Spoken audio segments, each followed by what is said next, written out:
Boa noite, meus irmãos e irmãs. Estou aqui para mais um estudo da Palavra do Senhor, estudando aqui a vida de José e os últimos dias, né? Então, a vida de José nos revela a vida de Jesus e também os últimos dias, coisa que eu nunca imaginei. Mas a Bíblia, ela tem os seus segredos ocultos, né? Que nós, para termos a revelação, precisamos estar conectado intimamente com Deus e no momento dele, ele nos revela aquilo que ele quer que os filhos dele saibam. Então, continuando aqui, a vida de José e os últimos dias, a parte 8. Gênesis 37, do 18 ao 20, nos diz o seguinte: E viram-no de longe, e antes que chegasse a eles, conspiraram contra ele para o matarem. E disseram um ao outro: Eis lá vem o sonhador mor. Vinde, pois, agora, e matemo-lo, lancemo-lo numa destas covas, e diremos. Dirão para quem, né? Ele estava falando de quem? Diremos para o seu pai, para o pai deles e também para todas as pessoas que perguntassem, né? E diremos,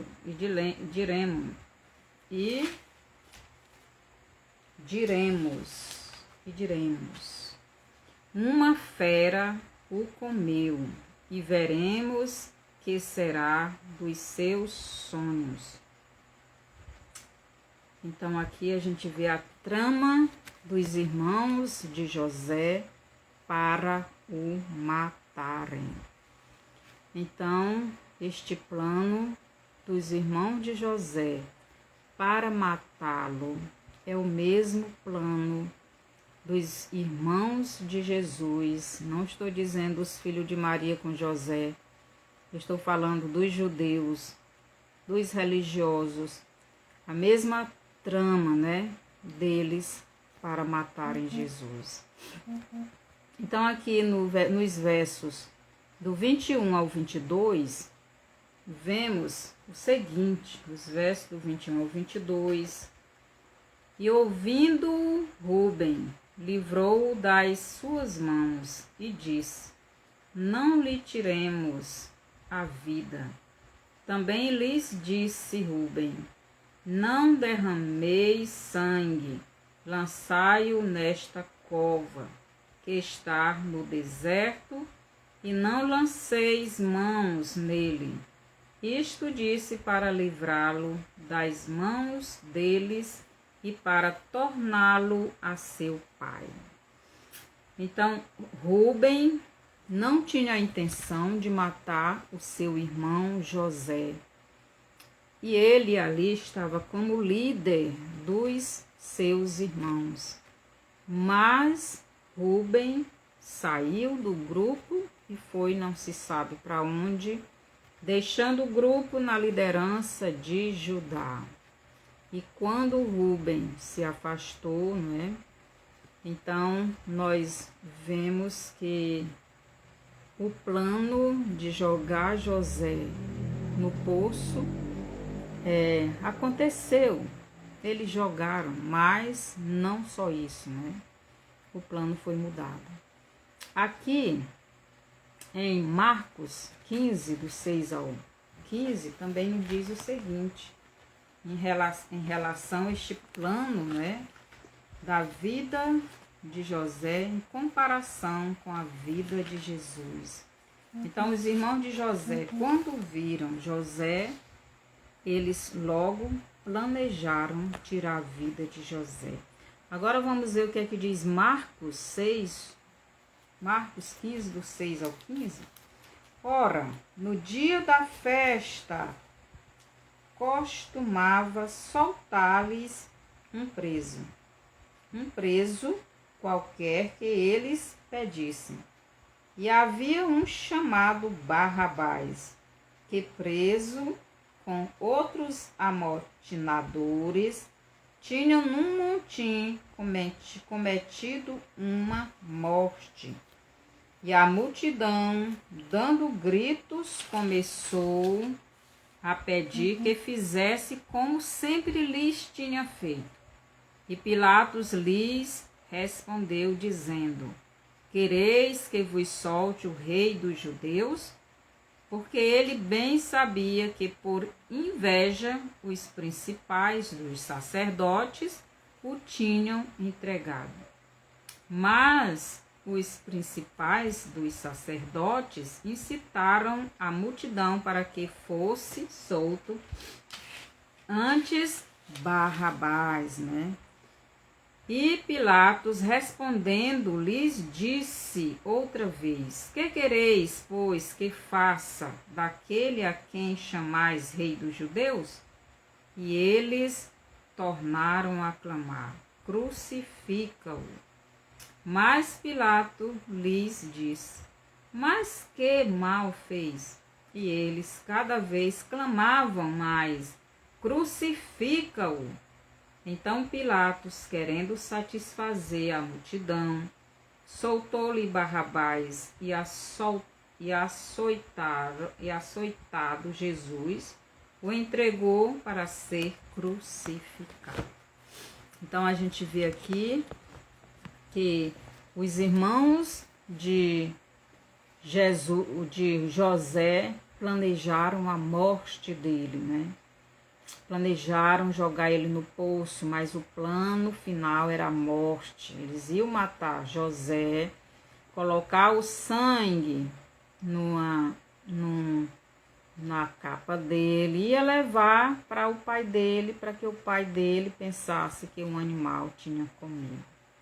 Só que o plano foi mudado, né? Eles jogaram José no poço, no buraco, né? Na cova, mas não deixaram José lá. Então aqui também, né, eles fizeram o mesmo com Jesus. Então aqui em Gênesis 37, do 21 ao 22, vemos Rúben tentando tirar José do foco dos seus irmãos, para eles deixarem o plano de o matarem. O mesmo aconteceu em Marcos 15, do 6 ao 15, com Pilatos. Pilatos queria soltar Jesus, por isso imaginou que, colocando um agitador do povo e assassino para o povo escolher, o povo iria escolher Barrabás para ser crucificado. Só que no meio do povo estavam os influenciadores. Preste atenção, os influenciadores do povo. Então, os influenciadores do povo estavam no meio do povo. Estavam os religiosos apóstatas. Então, no meio do povo estavam os religiosos, que também eram os influenciadores. Nos nossos dias, os influenciadores são pessoas que têm muito poder também, não é? São religiosos, são políticos, são juízes, todos estes estão influenciando o povo, né, a fazer o que eles querem. Então, aqui no tempo de Jesus, os influenciadores, que eram os judeus, os religiosos, os sacerdotes, os escribas, os fariseus, estavam lá, levando o povo a escolher um corrupto, né? Escolher Barrabás. Seja bem-vinda, Cleia, que o Senhor te abençoe e te proteja de todo mal e te dê tudo o que você precisa. Então, o influenciador desses judeus eram os próprios religiosos apóstatas. Eles não criam em Jesus como sendo seu Messias, como sendo Deus. Os religiosos corruptos tinham inveja de Jesus, assim como os irmãos de José também tinham inveja de José. Então, esses religiosos corruptos que influenciaram o povo a escolherem Barrabás e não a Jesus. Eles eram pessoas iníquas. Assim como Rubem apresentou, apresentou um poço ou uma cova, para que tirasse o foco dos irmãos de José de o matarem, Assim também Pilatos apresentou Barrabás para que o povo judeu escolhesse Barrabás, que era um criminoso, que era um agitador, E o povo escolhendo Barrabás, Jesus seria solto. Assim pensava o Pilatos, Só que no meio tinha os agitadores, os influenciadores, os religiosos corruptos que influenciaram o povo, a gritar: crucifica Jesus, Então, para a surpresa de Pilatos, o povo influenciado pelos religiosos corruptos escolheram Barrabás como seu Messias. Escolheram Barrabás como justo e Jesus como criminoso. Nos nossos dias está acontecendo a mesma coisa. O povo influenciado pela mídia corrupta está escolhendo o sistema da besta, está escolhendo o anticristo e rejeitando o verdadeiro Messias, o verdadeiro Cristo, o verdadeiro Salvador. A igreja está apostatando da sua fé em Jesus e crendo no sistema do diabo, do anticristo. Aqui em Gênesis 37, do 23 ao 24, nos diz o seguinte, do 23 ao 24. E aconteceu que, chegando José a seus irmãos, tiraram de José a sua túnica, a túnica de várias cores que trazia, e tomando-o, lançaram-no na cova, porém a cova estava vazia, não havia água. Então nós vemos aqui, quando José chegou para fazer o que seu pai estava mandando, José era obediente, foi lá porque o pai mandou, mas os irmãos dele, invejosos e odiosos, estavam com muito ódio de José, planejaram antes de José chegar perto deles de matarem, mas jogaram no poço. Então, Gênesis 37, do 23 ao 24, nos mostra os irmãos de José tirando a sua capa, A capa que Jacó deu para José. Também tiraram, no julgamento de Jesus, tiraram as roupas de Jesus, Eles tiraram, os soldados tiraram as roupas de Jesus, colocaram uma capa em Jesus, que em Mateus 27, vamos ler, ver o que é que diz lá, para vermos que há semelhança na vida de José e na vida de Jesus, porque José, nesse tempo, estava revelando o que iria acontecer com Jesus. Aqui, Mateus 27, do 35 ao 37, nos diz assim: E como dia fosse já muito adiantado, os seus discípulos se aproximaram. Deixa eu ver aqui. Estou em Marcos. É Mateus. Mateus 27, 35. 35 diz assim: E, havendo-o crucificado, repartiram as suas vestes, lançando sortes, para que se cumprisse o que foi dito pelo profeta. Repartiram entre si as minhas vestes, e sobre a minha túnica lançaram sorte. Então, em outras partes, no julgamento de Jesus, quando os romanos, né, os soldados romanos levaram Jesus para chicotear ele, eles tiraram as vestes de Jesus, colocaram uma capa babilônica e zombaram de Jesus. José foi tirado a sua capa pelos seus irmãos. E como nós vimos, a capa de José representava que Jacó tinha colocado ele como líder dos irmãos dele, como o primogênito. Jesus também é o primogênito de Deus, né? Que Deus deu ao mundo, deu ao seu povo. E Paulo diz que Jesus é as primícias dos que dormem. Então ele foi o primeiro que ressuscitou para nunca mais morrer. Então Jesus era o primogênito de Deus, ele é o primeiro. E José também era o primogênito, segundo a autoridade que Jacó deu para ele. Aquela capa representava que José estava assumindo o direito de ser o primogênito, apesar dele não ser o primeiro filho nascido, né? Mas ele era o primogênito por direito que Jacó deu a ele para liderar o povo.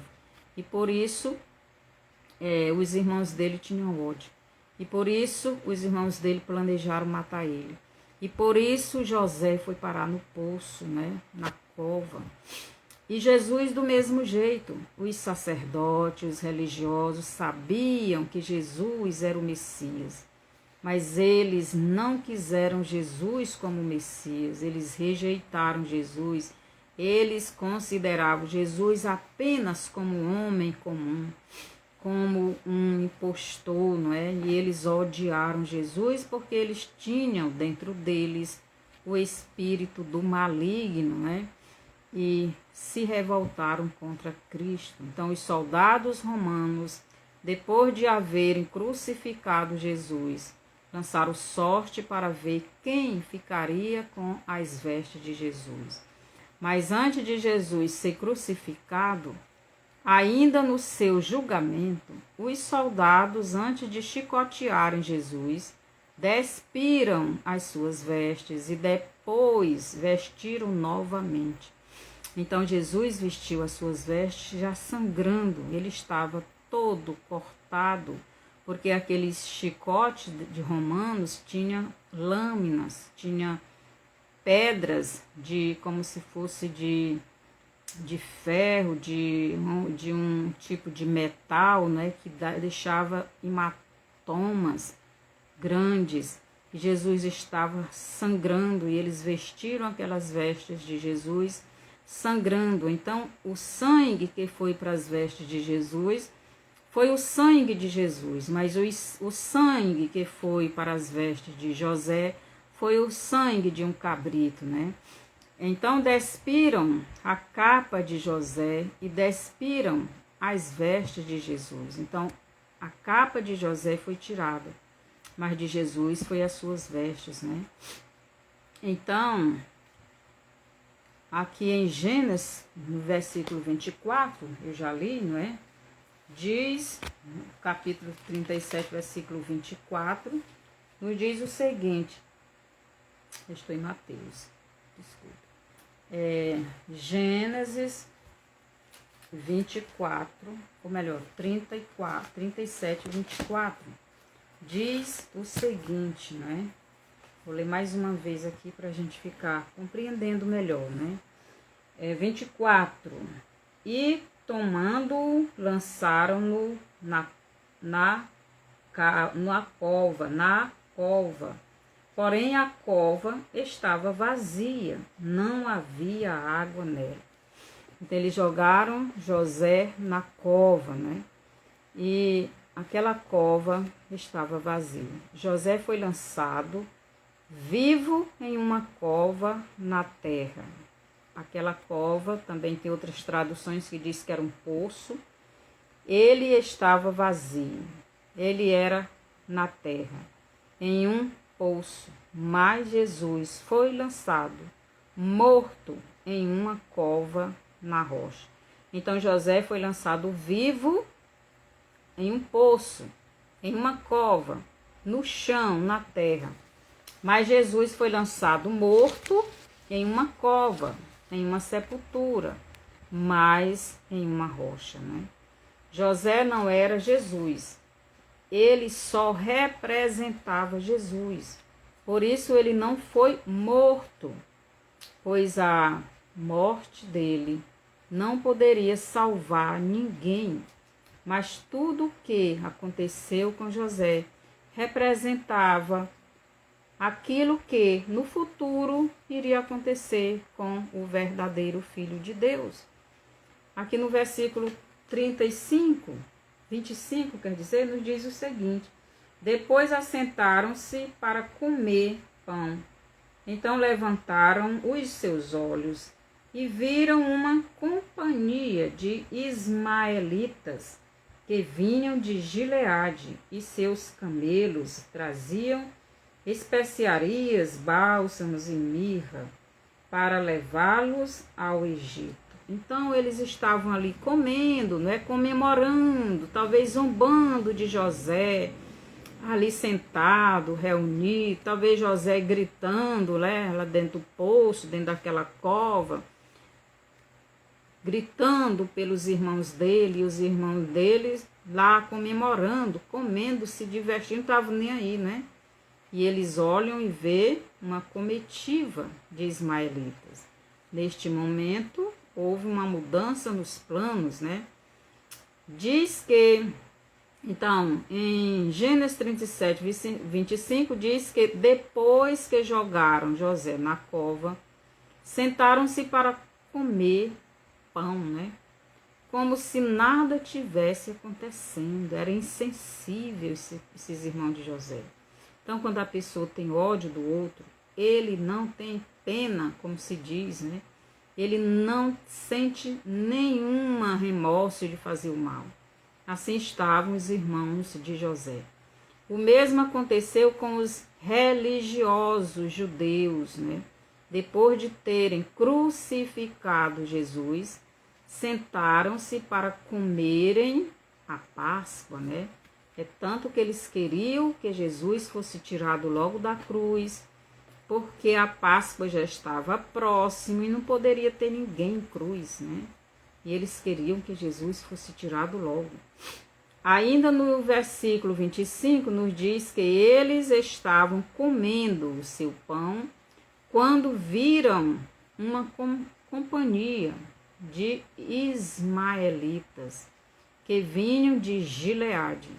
Então Judá disse a seus irmãos: olha o que foi que Judá disse. Judá estava aqui na liderança, porque Rubens saiu, não se sabe para onde, a Bíblia não diz. Mas Judá ficou na liderança. Então Judá, para tirar o foco dos irmãos dele, da morte do seu irmão José, então ele deu a seguinte ideia, né? Então Judá disse a seus irmãos: que proveito haverá em que matemos a nosso irmão e escondamos o seu corpo? Quer dizer, o seu corpo não, espera aí, deixa eu ler direito. Nosso irmão, e escondamos a sua morte, escondamos a sua morte, escondamos o seu corpo, escondamos. Eles iriam matá-lo, enterrá-lo e esconder do seu pai e de todas as pessoas que eles tinham matado. Então eles iriam inventar que um animal comeu. Então foi assim que eles pensaram, mas aqui Judá está mudando o foco dos irmãos para não tirarem a vida de José.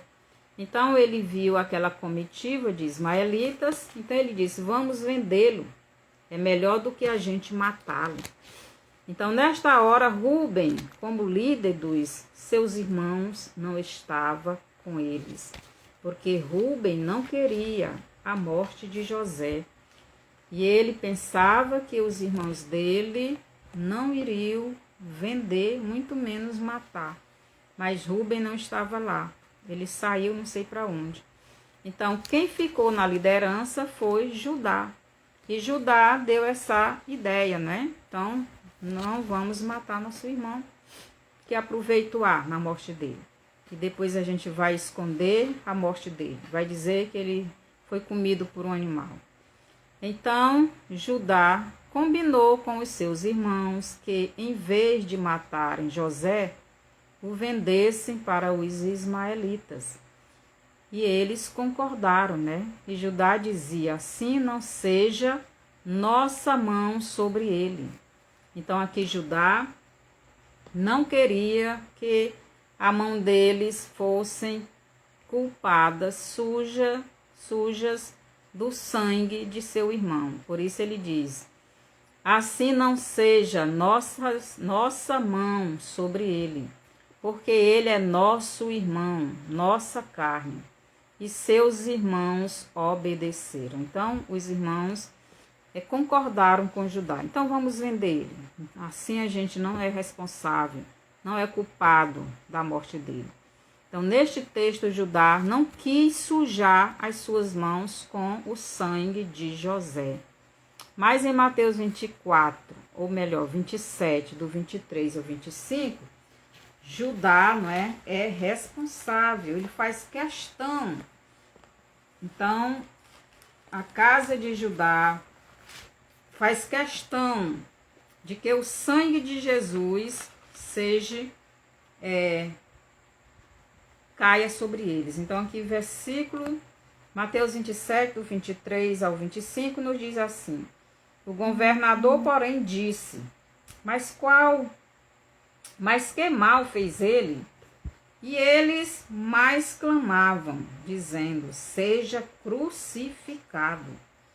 Então Pilatos, vendo que nada aproveitava, antes o tumulto crescia, tomando água, lavou as mãos diante da multidão, dizendo: estou inocente do sangue deste justo. Então Pilato confessou que Jesus era justo, que ele estava condenando Pilato por causa da multidão. Então ele disse: estou inocente do sangue deste justo. Mas ele não era inocente diante de Deus, porque ele estava condenando um inocente. Ele era a autoridade máxima. Então ele disse, né? Estou inocente do sangue deste justo. Considerai isso. E respondendo todo o povo, disse: o seu sangue caia sobre nós e sobre os nossos filhos. E sobre nossos filhos. Então aqui Judá fez questão de que o sangue de Jesus caísse sobre eles que estavam condenando Jesus e sobre os descendentes deles, os filhos, né? Então, a gente vê que eles tinham mais ódio de Jesus do que de José, né? Então, em Mateus 27, do 23 ao 25, Judá faz questão que o sangue de Jesus caísse não somente sobre eles, mas também sobre toda a sua descendência. Ainda nesse texto, os irmãos de José, menos Rúben e Benjamim, não participaram da venda de Jesus, ou de José. Tem hora que eu troco os nomes. Então, só Rúben e Benjamim não estavam presentes quando os irmãos venderam José. No tempo de Jesus, o verdadeiro líder de Israel, porque Jesus é o verdadeiro líder de Israel, e em breve ele vem para reinar neste mundo. Então, Judá não vendeu Jesus, mas comprou Jesus. Então, no tempo de Jesus, Judá não vendeu, porque os irmãos de Jesus venderam José, né? Os irmãos de José venderam José para os ismaelitas, mas os judeus não venderam Jesus, mas eles compraram Jesus das mãos de Judas, né? E Judas representava a igreja. Judas era um dos apóstolos.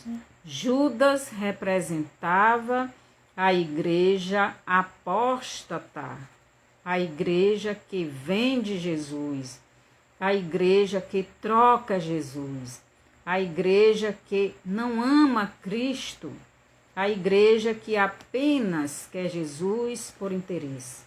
Então, Judas representa esta igreja apóstata. E ele vendeu Jesus para os religiosos judaicos, né? Então, os religiosos judaicos compraram Jesus das mãos de Judas. Judas Iscariote. Judas era um dos apóstolos. Então, eles compraram Jesus por 30 moedas de prata, né? Então, Judas representava essa igreja apóstata, né? Essa igreja que não ama a Jesus, essa igreja que não vai morrer por Jesus, essa igreja que não está disposta a sofrer por Cristo, essa igreja que no tempo da perseguição que já começou, vai entregar os seus pais para o sistema, vai entregar seus filhos para o sistema, vai perseguir os verdadeiros filhos de Deus. Esta igreja apóstata, na pessoa de Judas, vendeu Jesus e hoje estão vendendo, estão apostatando a sua fé. Aqui em Gênesis 37, 28, nos diz o seguinte: passando, pois, os mercadores midianitas, tiraram e alcançaram a José da cova e venderam José por 20 moedas de prata aos ismaelitas, os quais levaram José ao Egito. Então, José foi vendido por 20 moedas de prata. Jesus foi vendido por 30 moedas de prata. E a aparência é a mesma, né? José foi levado para o Egito para ser vendido, e lá foi vendido para Potifar, chefe da guarda do faraó. Jesus foi vendido para os judeus por Judas Iscariotes, né, representando a igreja apóstata, mas que também era judeu. Judas também era judeu, portanto, irmão de Jesus também, não por parte de José e de Maria. Ele era irmão de Jesus porque ele também era judeu, né? Em Gênesis 37, 29 ao 30, nos diz o seguinte: voltando, pois, Rúben à cova, eis que José não estava na cova. Então rasgou as suas vestes e voltou a seus irmãos e disse: o moço não está lá, para onde irei eu? Então Rubens aqui ficou desesperado, porque ele era o responsável pelos seus irmãos. E agora o que ele iria dizer para Jacó? O que tinha acontecido com José? O que ele iria dizer? Que seus irmãos tinham vendido José? Então ele ficou desesperado e rasgou as suas vestes. Mas houve agora uma mudança de plano, né? Ou melhor, eles botaram em ação o seu plano de colocar as vestes de José no sangue do animal e levar para Jacó, e assim inventaram uma mentira. Então, mais uma vez, colocaram seu plano em ação para enganarem o seu pai.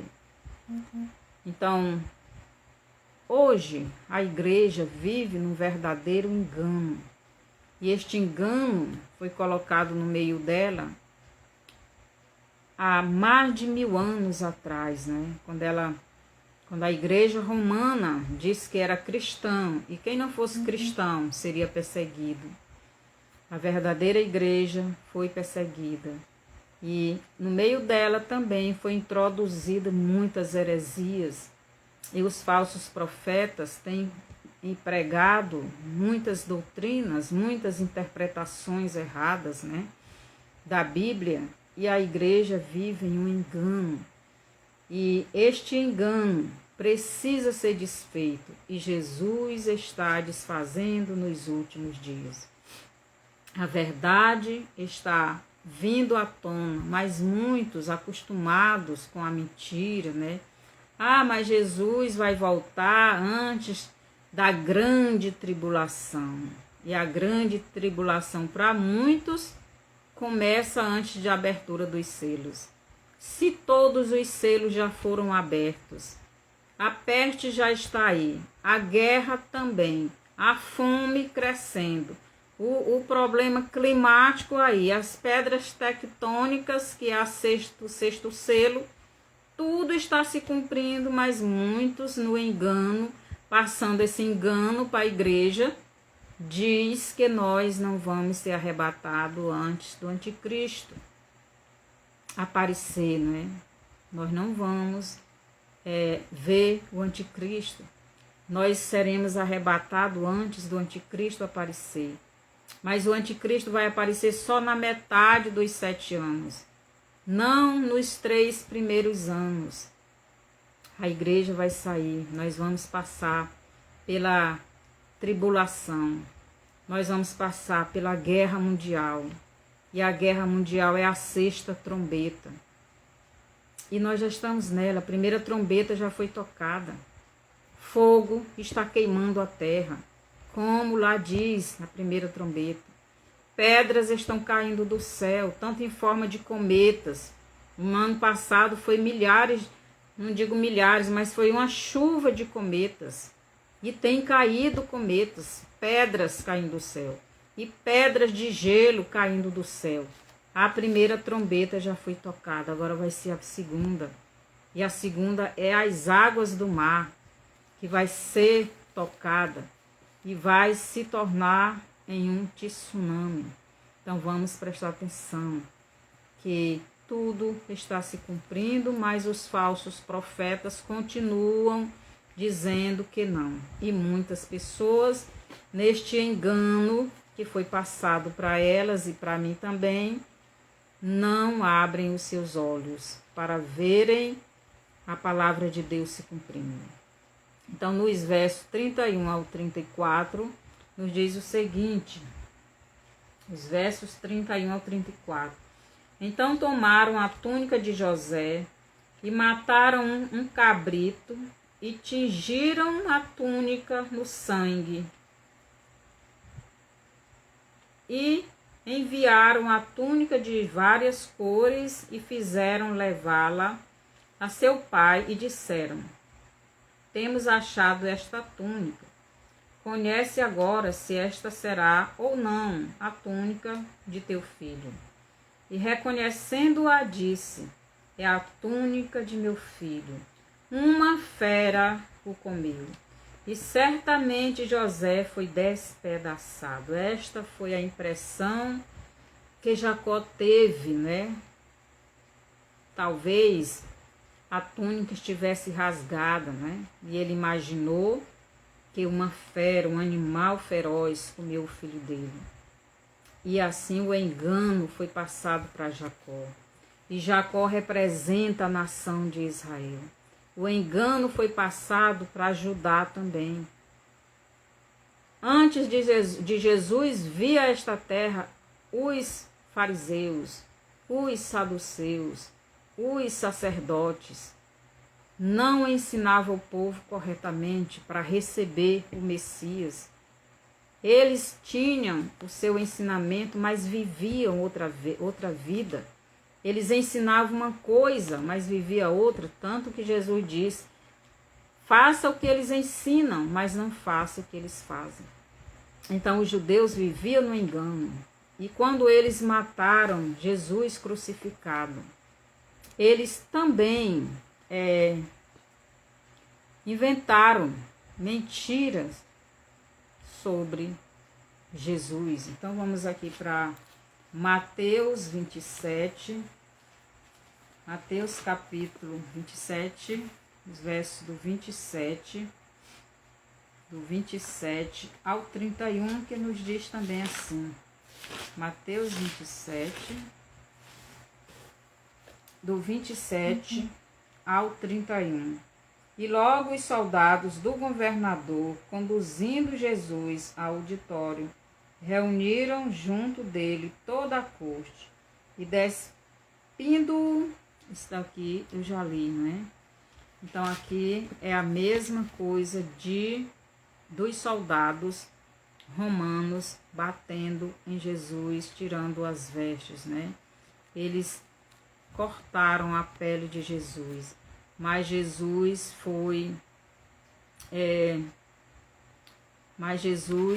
ele foi também, não é? Maltratado. Jesus foi jogado em uma sepultura. Jesus, ele foi morto e foi sepultado. Tiraram a sua túnica, tiraram as suas roupas, né? E Jesus, ele foi, colocaram nele um lençol, uma roupa, e o sangue de Jesus sujou aquela roupa. Então José, a túnica de José, foi colocada no sangue de um cabrito para enganarem Jacó. E o mesmo aqueles sacerdotes fizeram com Jesus, né? Quando Jesus ressuscitou, eles disseram, né?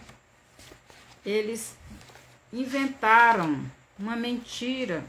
Eles saíram mentindo, pregando, né? Os soldados saíram anunciando que Jesus não tinha ressuscitado, mas que os discípulos de Jesus tinham tirado Jesus da cova e tinham levado escondido em outro lugar. Então, até hoje, os judeus vivem nesta mentira, assim como a igreja vive na mentira. Muitas mentiras, né? Muitas pregações mentirosas, muito engano, muitas interpretações da Bíblia errada, né? Mas hoje isto tudo está sendo revelado.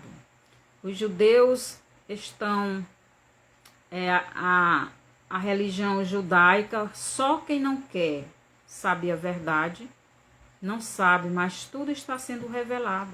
No Google a gente vê muita coisa. Então, eles vivem nesse engano de que Jesus não era o Messias, Jesus era um enganador, Jesus era um usurpador, né? Jesus era um falso profeta, Jesus era filho de prostituta, Jesus não era Deus. Então eles não aceitam Jesus. E a igreja também vive nesse engano. E eles transmitiram para Jacó o mesmo engano. Então, os irmãos de José, né, os filhos de Jacó, eles não disseram para Jacó que José tinha morrido, mas fizeram com que Jacó entendesse que José tinha morrido comido pelo animal. Jacó, pensando que José estava morto, pois foi isso que os filhos fizeram, né, parecer. Então eles fizeram parecer que José tinha sido comido pelo animal, e Jacó imaginou isso. Então Jacó viveu em um engano mais de 15 anos. Jacó, sendo enganado por seus filhos, foi o que os religiosos judaicos fizeram com Jesus. Eles espalharam mentiras para os judeus, dizendo que Jesus era um enganador, né? Filho de prostituta. Eles disseram que Maria era prostituta, porque eles disseram que Jesus não era filho de Deus, mas sim do general romano. E assim passaram essa mentira, que Jesus não foi ressuscitado coisa nenhuma. Jesus não ressuscitou. Jesus foi roubado o corpo dele, os discípulos roubaram o corpo dele. E essa mentira foi espalhada até hoje. Então, até hoje, os judeus acreditam nessa mentira. Aqui no versículo 34 de Gênesis 27, 37, nos diz assim: Então Jacó rasgou as suas vestes, pôs saco sobre os seus lombos e lamentou a seu filho muitos dias. Então, Jacó rasga as suas vestes, porque estava muito triste pela morte do seu filho amado. Significa também esta ação que Jacó fez, significa também a ação que Deus fez. Deus rasgou a cortina do Santo dos Santos, do santuário, né? De alto a baixo, para demonstrar a sua tristeza pela morte do seu filho amado, porque seu filho amado morreu, mas também para que a cortina que separava os seres humanos do Pai Eterno, rasgada, estava dizendo que agora todos têm acesso ao Pai Eterno. Todos aqueles que querem, todos aqueles que creem em Jesus, todos aqueles que amam Jesus, todos aqueles que se arrependem dos seus pecados, todos aqueles que querem a salvação, têm acesso, porque a cortina foi rasgada. Agora não precisamos mais de homens, de sacerdotes, para levar as nossas ofertas, os nossos sacrifícios até a presença de Deus. Nós mesmos podemos ir. Nós somos esse sacrifício, como Paulo diz, né? Sacrifício vivo na presença de Deus. Então, Jacó viveu mais de 15 anos em um engano, porque ele acreditava que seu filho estava morto.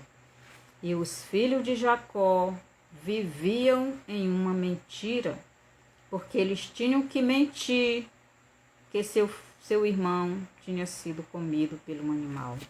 E assim estava o povo de Deus, vivendo em um engano e em uma mentira, como estamos vivendo hoje.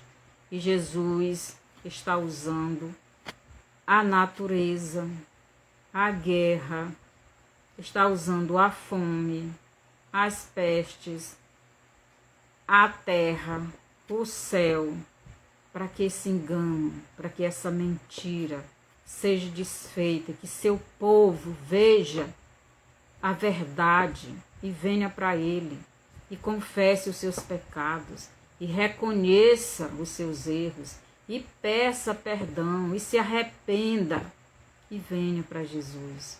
Se você entendeu esse estudo e quer se reconciliar com Deus, peça perdão a Ele. Se você ainda não tem Jesus e quer aceitar Jesus, ore comigo. Mas mande essa live para frente, mande essa live para outras pessoas, para que outras pessoas, ao ouvirem a mensagem da palavra, se arrependam e sejam salvos. E os que já são salvos, que se fortaleçam mais. Dê o seu bonzinho, compartilhe e faça o seu comentário, se você gostou, se você entendeu, se você quer uma pergunta, se você não quer, mande.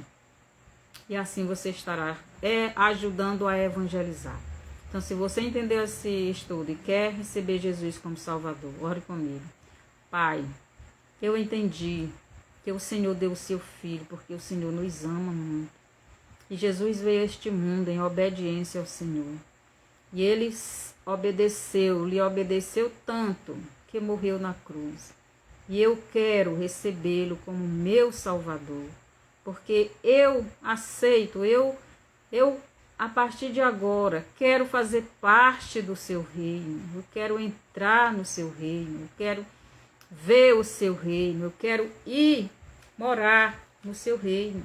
Eu quero o Senhor, eu quero lhe obedecer, me ajude, que o teu Espírito venha morar em mim. Perdoa todos os meus pecados, fortaleça a minha fé, me receba como seu filho, eu lhe aceito como a sua filha, me receba. Obrigado por tudo que o Senhor fez por mim. Em nome de Jesus, amém. Se você fez esta oração, crendo verdadeiramente em Jesus como seu único e suficiente Salvador, então você é salvo. Procure uma igreja que verdadeiramente ensine a palavra de Deus, para que você cresça espiritualmente. Ore, leia a sua Bíblia, peça o Espírito Santo para lhe dar entendimento, e ele vai lhe dar. E até o próximo estudo, e até sábado, continuando na vida de José. E tem muitas coisas para nos revelar a vida de José. Até sábado.